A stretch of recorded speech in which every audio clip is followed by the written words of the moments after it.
qaar ka mid ah xaafadaha magaalada Berbera ayaa maanta waxay sida fiinta uga qayliyeen biyo la'aan ka jirta xaafadahaasi waxaana wasiirka biyaha Soomaaliland ugu baaqeen inuu biyo la'aanta ka jirta magaalada Berbera uu si degdeg ah wax uga qabto waa kuwa shacabka ku dhaqan xaafadahaasi oo arintaasi ka hadlaya Bismillahir Rahmanir Rahiim annagu waxaanu nahay xaafad halkan degan oo ka mid ah xaafadaha Berbera waxaanu ugu daranayna ka cabanayna horta haraad wixii kale baa joogaan waad aragtaa oo dadka halkan tuban waxay ka cabayaan biyahan ay bood ka shubteen oo ay jalqinayaan dhurayaan Berbera ay aad qura ahayd nabiyeedu waxay ahayn markii hore haandow haddii ay sagaal ceel yihiin waxa shirkaanka biyaha nagu maraya ku shilin foostada biyaha iyadoo 6 kun ahayd ayaa oo ceel qura ahayd nabiyuhu waa laga haqblaa marka maamulkii kasta ee meesha qabsadaba isagu biyaha annagu kama haqabliin ee wahraad baa nagu haya maamulkii kasta ee yimaadana inta la kaxeeyaba loo duwaa hudheel oo la yiraahdaa wadan inta laamiyada la marbaro ma dhama ee gaarada maraan marka waxaan leenahay maamul ama wasiir ama de maamulkii gobolka haysto sidanu cadaalad ma ahe xasinaado dadku hudheel la yaan ugu xireen maamulka yimaado ama wasiiri horta dadkaaga iyo dalkaaga iyo inaad ku horgasho goobaha eegto ayaanu jecelahay oo noo timaado horta kulliba Abdullah Stadium agiisa mala waad aragtay waa magaalada balaaran ilaa gobolka xaafadan ku dhaqana waxaan haysta biiraan waxaan dhahay biyo lidin keenayaba lagu yiri waa nala ballan qaaday ka xuma hayno maxaan dhahay qolo way noo tibitiri bangiga adduunka maal gelinayo biyo lidin keenayna alanka wax naloo keenay ma jiraan habeen walba haraad baan ku seexanaa imkana shirkamadan maxaan dhahay wanaga halka la tuban haraad halka wanaga la suugan habeen walba haraad baan ku seexaa biyo la'aan baan ka cabanayna wasiir yaa lagu geyn Mansoor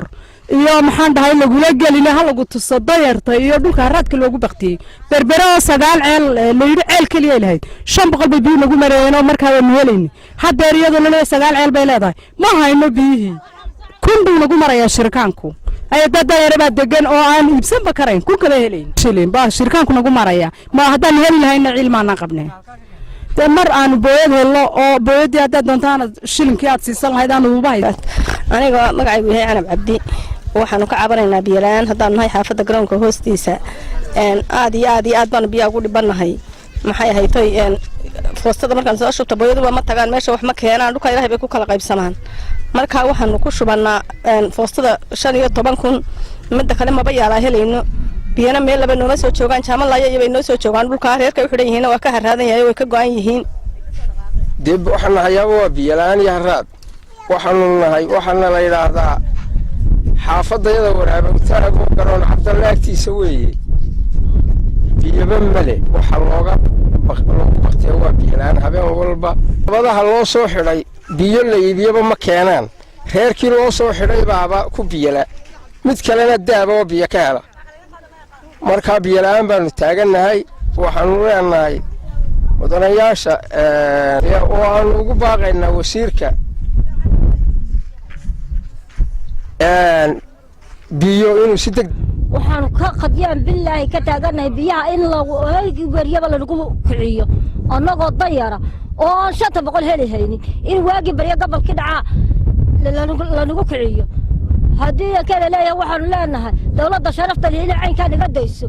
oo hoos noo eegto biyo nagu filan oo biyo waa nagu qaali dad yar lacagna ma haysano mana soo camal ma hayno waxaan la 1500 jirkaanka dadku maanta ma bacba jirkaanka dhowrto barba iyo bashubta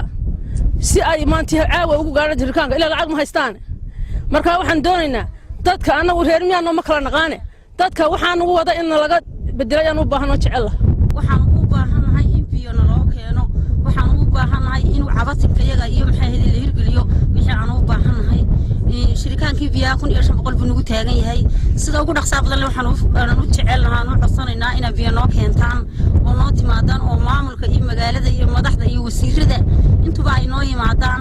oo ay maxay xaafadayada hoos eegaan waxaan leeyahay xaafadda ugu shaysa ee ugu xigta dhakhtarka xooga xagga ugu magaalada laga soo galo waxaan u baahanahay biyo aan u jilcisanahay dad dan yar baan nahay dadaan maxay aan iska bixin karin baan nahay biyaha tii ay noo soo xidheen maxay ay shicibka dadka shicibka ay ku soo shubeen maxay ay dadaaleen waxba naga tari weyday shirkaankii markii la iibiyo biyihii wakaaladu lacagtoodii qaadatay 1500 buu noqday.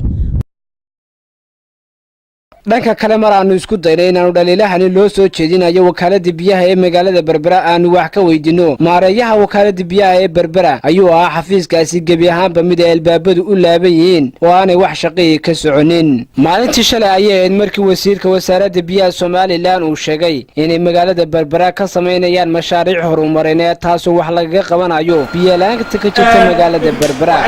maanta garan karayna haddii ilaahay ina ku siiyo inay berberbiyo ku filan helayso oo la qaabato laba ceer bay ku tiirsanayd maalmihii hawshani kale inoo wada bilaabatay labada ceer oo aad u awood oo min 60 badan ayay ahayd maanta waxaynu haysanaa capacity aad u badan 9 ceer ayaa ku soo xirmaya oo laba gudub ku kala